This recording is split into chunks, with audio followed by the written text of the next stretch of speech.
Shalom sahabatku, sebelum kita merenungkan kebenaran firman Tuhan di pagi hari ini, mari kita sama-sama berdoa. Bapa kami yang ada di sorga, kami mengucap syukur dan berterima kasih untuk kebaikan Tuhan di dalam kehidupan setiap kami.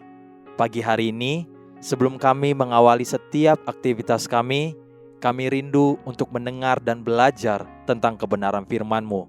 Tuntun setiap kami ya Bapa. Amin. Pagi hari ini, kita akan merenungkan kebenaran firman-Nya dengan tema kebutuhan atau keinginan.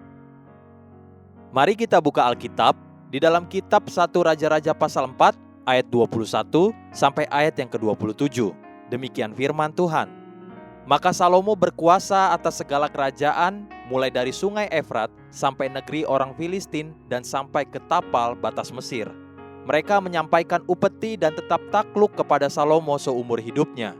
Adapun persediaan makanan yang diperlukan Salomo untuk sehari ialah 30 kor tepung yang terbaik dan 60 kor tepung biasa, 10 ekor lembu gemukan dan 20 lembu gembalaan dan 100 ekor domba. Belum terhitung rusa, kijang, rusa dandi, dan gangsa piaraan. Sebab ia berkuasa atas seluruh tanah di sebelah sini sungai Efrat, mulai dari Tifsah sampai ke Gaza, dan atas semua raja di sebelah sini sungai Efrat, ia dikaruniai damai di seluruh negerinya. Sehingga orang Yehuda dan orang Israel diam dengan tentram, masing-masing di bawah pohon anggur dan pohon aranya, dari Dan sampai Beersheba seumur hidup Salomo.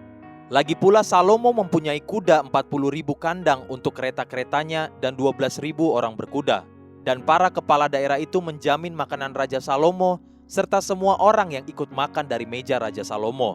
Mereka membawanya masing-masing dalam bulan gilirannya dengan tidak mengurangi sesuatu apapun. Terkadang kita merasa bahwa kebutuhan yang harus dikeluarkan sehari-hari menjadi begitu besar. Kita terkadang menjadi sangat takut mengingat hari esok. Bagaimana saya dapat bertahan dan membiayai hari esok?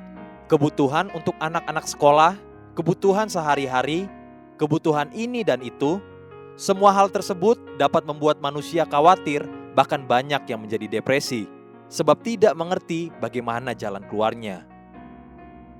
Kehidupan Salomo mengajarkan kita satu perkara yang sangat bijaksana, bukan hanya perkataannya, namun hidupnya.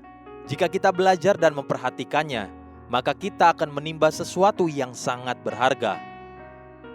Pada awal-awal hidupnya sebagai raja, kebutuhan hidup Salomo terasa begitu sangat besar, sebab dia harus membiayai makanan bagi seluruh istananya.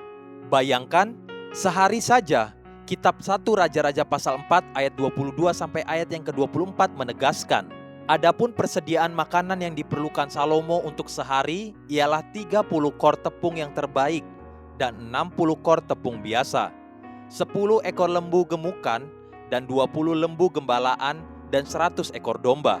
Belum terhitung rusa, kijang, rusa dandi, dan gangsa piaraan. Sebab ia berkuasa atas seluruh tanah di sebelah sini sungai Efrat, mulai dari Tifsah sampai ke Gaza.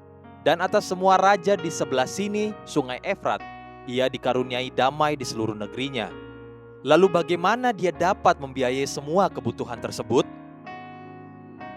1 Raja-Raja pasal 4 ayat 29 sampai ayat yang ke-30 dan ayat yang ke-34 kemudian berkata, dan Allah memberikan kepada Salomo hikmat dan pengertian yang amat besar, serta akal yang luas seperti dataran pesir di tepi laut, sehingga hikmat Salomo melebihi hikmat segala Bani Timur dan melebihi segala hikmat orang Mesir.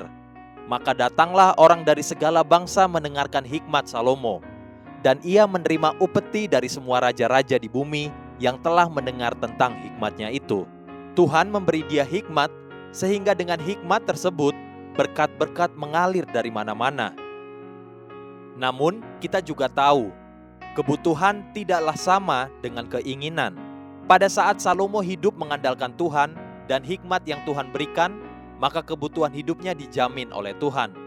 Kemudian Salomo mulai berubah. Dia hidup menikmati keinginan-keinginan hatinya, sehingga sampai menjelang akhir hidupnya, Salomo terpaksa menaikkan pajak sedemikian tingginya, sampai-sampai rakyat merasa terlalu tertekan. Sebab sekarang Biaya kehidupan Salomo bukan lagi untuk memenuhi kebutuhannya, namun untuk memuaskan keinginannya dengan begitu banyak istri dan gundik-gundiknya. Belajarlah untuk hidup benar di hadapan Tuhan. Bukankah pemazmur berkata, Mazmur pasal 68 ayat 11b, demikian firman Tuhan, dalam kebaikanmu, Engkau memenuhi kebutuhan orang yang tertindas, ya Allah. Perhatikan sekali lagi, kebutuhan bukan keinginan. Haleluya, sahabatku, mari kita sama-sama berdoa. Terima kasih Bapa Surgawi, aku percaya dalam kebaikan-Mu, Engkau memenuhi kebutuhan orang yang tertindas, ya Allah.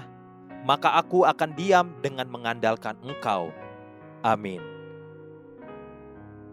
Jesus loves you, and so do I.